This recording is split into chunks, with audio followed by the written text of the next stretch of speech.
Hey there, we are in Alexandria Bay, New York, and we are at the Thousand Islands Club, which is part of Horizon Marine. We had the boat hauled last October, and so we are now heading out. They brought the boat here, and so we will be coming out of the slip and heading toward the St. Lawrence River and upbound, and we're going to Oswego, New York, actually Oswego Marina in Oswego, New York.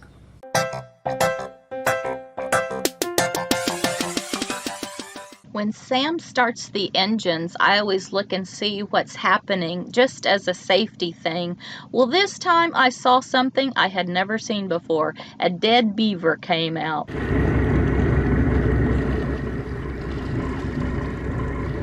Nothing around you except that beaver floating.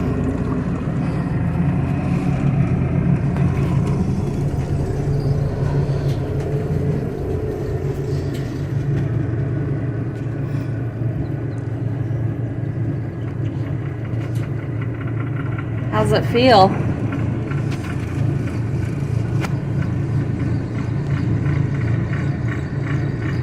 You have plenty clearance from the dock. Good.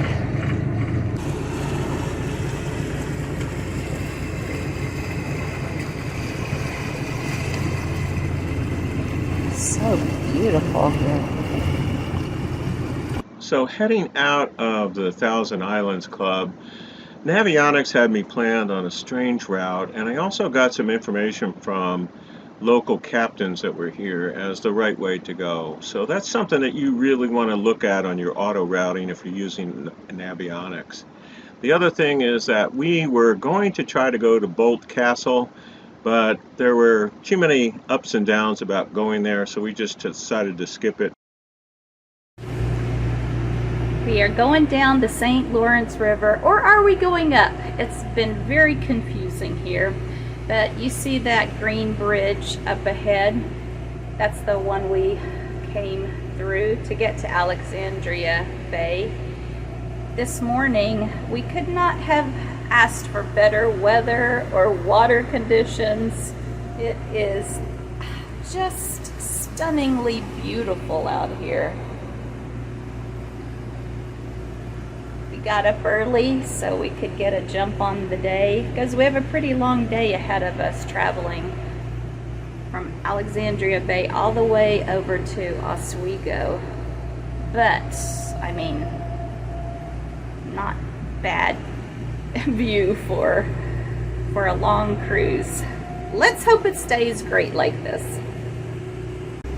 Look at that truck up there. Yeah. We're getting here almost to, very close to the giant green monster Thousand Island Bridge, and it is a sight to see. It's worth coming up here just to see that. We drove over it several times since we were staying at the Thousand Islands Club. And we would go to town, we went to Provision. But it is an awesome, it's kind of scary when you're driving up there on the top. If you have woozy stomach issues when you get up high, you will definitely have it up there if you're driving. So just don't look down. Eyes straight ahead and you will be fine.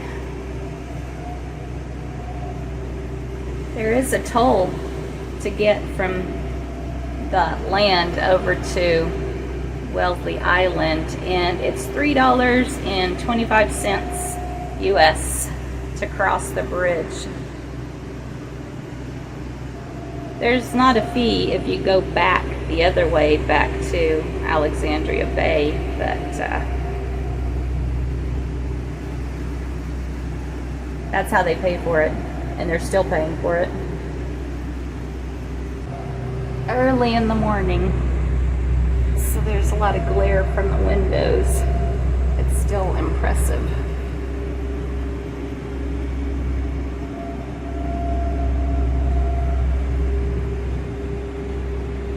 Sitting up here at the bridge, going past the Rock Island Light. So you see that beautiful lighthouse over there, and it's like a red schoolhouse.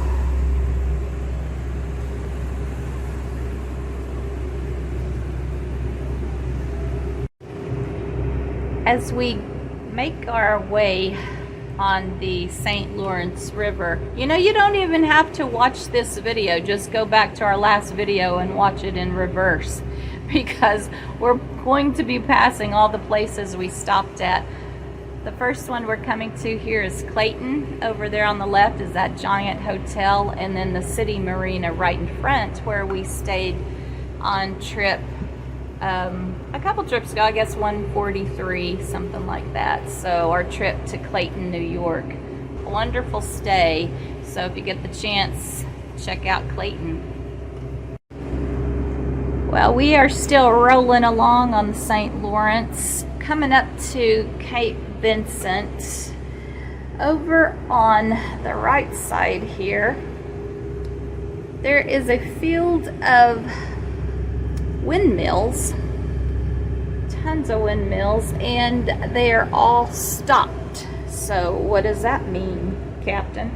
That means there's no wind. And that's good, because we are getting real close to the beginning of the St. Lawrence River as it empties out of Lake Ontario. So we have looked at our apps, and our apps all say, you know, it's calm on Lake Ontario.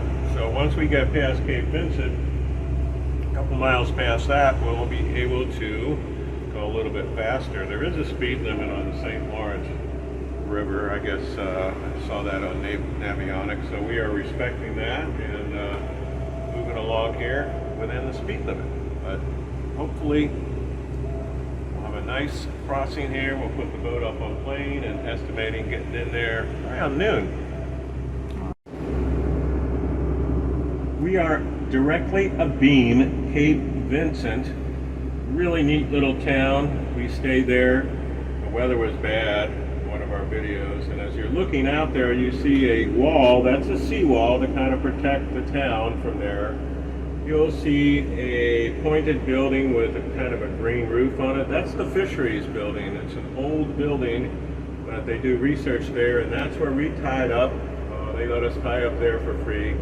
There's also a town dock in there as well, but a really quaint little town that, if you're going on the Great Loop, certainly Clayton and Cape Vincent are not to be missed. All right, we are on Lake Ontario, heading on a heading here of about 205, so basically southbound to Oswego. The lake is nice and flat, so we have put the Here's to Us up on plane, running about just a little right around 2,300 RPM, and she's doing close to 20 miles per hour. And what we have discovered is, after we got the bottom plane and a lot of those barnacles off, new bottom plane on there, running real smooth.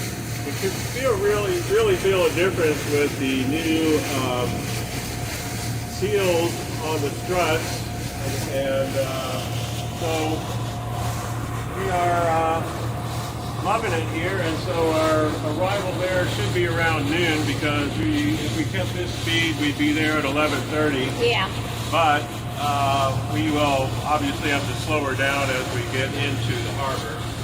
So, looking great out here. It's a great day on Lake Ontario, the best we've seen. Actually, I guess 2 years ago when we went across to Canada on our quest for a gold loop, it was nice like this as well. So we are looking good here.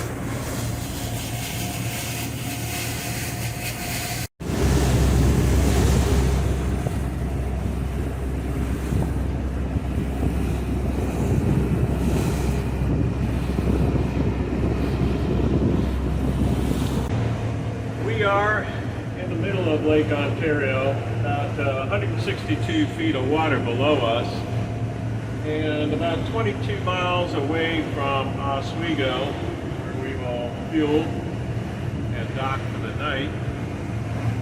And we started to pick up maybe about 1 foot of roll here. Not uncomfortable at all, because the wind is right on our back. If we have anything, it's about 5 to 6 miles per hour of wind on our back, which is nice. And we are running about 2251. It's kind of the spot where I like to run. We've got the, I want to swing around here. A lot of people ask about, the throttles. They'll see the throttles in the, and this one is up because the synchronizer is on. The left, or the port throttle here, is all the way forward.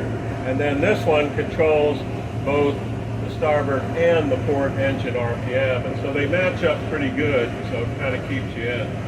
The boat is running real smooth. We had new cutlass bearings put in. I didn't have to pull the shafts on that. I was surprised they have a special tool to do that. And then we had both props reconditioned. We had a nick in the port prop, one blade, and on the starboard they were nicked on all of them. So we had them pulled off. And running real smooth. Bottom's all cleaned, and we're in fresh water. So boat's performing great. Just real happy with all the repairs that were done from that perspective. So we are probably going to run for another half hour. We're running at about an hour and a half at 2250 RPM, and then we're going to start bringing it back at about half hour, bring it back to 1300 RPM and start getting ready for the approach into Oswego, coordinating with the marina, and Rev and I talking about all the things that we have to do as we get in there, because we are going to fuel up first. We're probably going to take on about 460, 470 gallons of fuel. Boat holds 688 gallons. And I've been doing readings, every half hour since we put this on, just trying to get a good feel for the fuel burn at that high fuel rate, and looking pretty good. Pretty much what the manual says for the Cummins 8.3 engines. Oswego looks different coming in this way. Yeah, remember that when we left, we got yeah, on the other side of that breakwater. That lighthouse is cool. Yeah, and the breakwater here is in two different parts. Yeah, we went right through the middle of there. What does that mean? Let's stop navigating, and I've already stopped navigating. Basically going on. And I don't even remember those smokestacks. Yeah, because we were looking the other way. Yeah. Back to Oswego. After we fueled up, we had another great stay at Oswego Marina, and we also were able to fit in a lunch with our good friend Charlotte. We went back to the boat and then planned for the next day, because we're only staying one night here, and then tomorrow off to Rochester.